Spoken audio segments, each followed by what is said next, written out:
హల్లెలూయా చెప్పండి. అమెరికా దేశంలో ఓసారి ఓ దైవజనుడు వర్షములో తడుస్తున్నట్ట.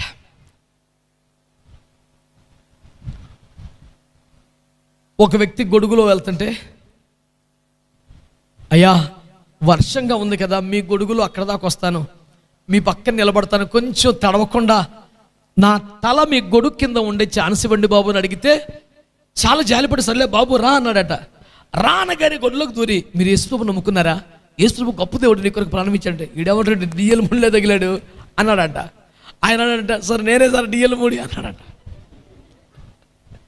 మీకు అర్థమైందా? అందులో దూరగానే సార్ యేసుప్రభు నమ్ముకున్నారు, యేసుప్రభు ప్రేమికలుతాడు, గొప్ప దేవుడు, మీ కొరకు మరణించాడు, ప్రాణం పెట్టాడంటే.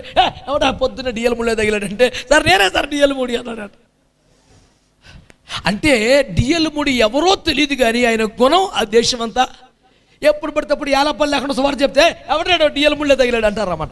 సమయం ఏది కానీ, సందర్భం ఏది కానీ, పరిస్థితి ఎలా ఉండని, నువ్వు ప్రభుని నమ్ముకున్నావా, మారుపడుసు పొందావా, రక్షణ పొందావా, ఇదే ఆయన పని. నువ్వు ఏ మూమెంట్లో ఏ పరిస్థితిలో ఉన్నా సువార్త చెప్పటమే. సిద్ధ మనసు అనే జోడైతే సువార్త పేరు మీద రోడ్డెక్కి బిర్యానీలు వండుకొని తిని ఓ పాటు వచ్చేది నేను ఏమనాలి అసలు? నేను అనుదినము అన్యజనుల రక్షణ సువార్త ప్రకటించమని పాత నిబంధనల 96వ కీర్తనలో చెప్పాడు రా బాబు. ఇంకా కొత్త నిబంధనలు అయితే సమయమందు అసమయమందు ప్రయాసపడమని చెప్తున్నాడు, నిత్యము ప్రకటించమంటున్నాడు. సర్వ సృష్టికి చెప్పమంటాడు, ప్రతి మనుషునికి చెప్పమంటాడు.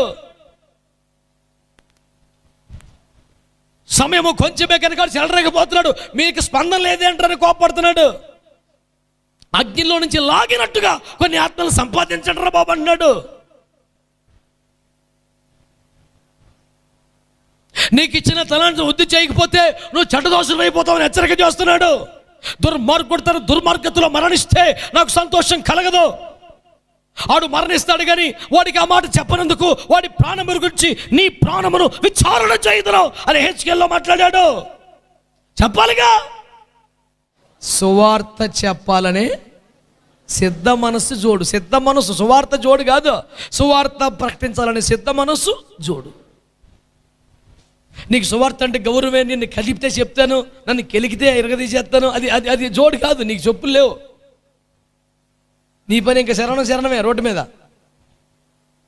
నీకు ఎలాంటిదంటే సువార్త చెప్పడానికి ఎప్పుడు సిద్ధ మనసు ఉంటుంది. చూడు, పౌలు గారు ఎథెన్సు పట్టణానికి వెళ్ళారంట. సువార్త చెప్పాలన్నది, ఎలా చెప్పాలబ్బా అని చూస్తున్నాడు. ఈ లోపు అన్ని బలిపీఠాలు బలి అర్పణలు చేసి ఆరాధన చేస్తున్నారు. ఒక్కొక్క బలిపీఠం ఒక్కొక్క దేవత పేరు రాస్తుంది. ఒక బలిపీఠం దగ్గర తెలియబడని దేవుడు అని రాసింది. దొరికింది పాయింట్, వేసి రక్తం వేయించి ఎవడో ఎవడో ఎవడో ఎవడో ఇక్కడ ఒక తెలియబడిన దేవుడు అని రాశారు బలిపీఠం మీద. అది ఆ దేవుడి పేరు మీకు తెలీదా? మాకు తెలియదండి. ఆయన పేరు నాకు తెలిసి నేను చెప్పరా అన్నాడు. చెప్పడు, సువార్త చెప్పాడు. దేవునికి స్తోత్రం, హల్లెలూయా. ఎంత తెలివిగా చెప్తాడో. ఆరాటం ఉంటుంది లోపల, ఎలా చెప్పాలని ఎప్పుడు టెన్షన్ ఉంటుంది. అయ్యో సువార్త ప్రకటించడం అంటే నాకు ఎంతో భారం అనలా. సువార్త ప్రకటించకపోతే నాకు శ్రమ. ఇప్పుడు కూరగాయలు ఏమన్నారు? సువార్త ప్రకటించాలంటే నాకు శ్రమ అంటున్నారు. పౌలయ్య గారు ఏమన్నారు? సువార్త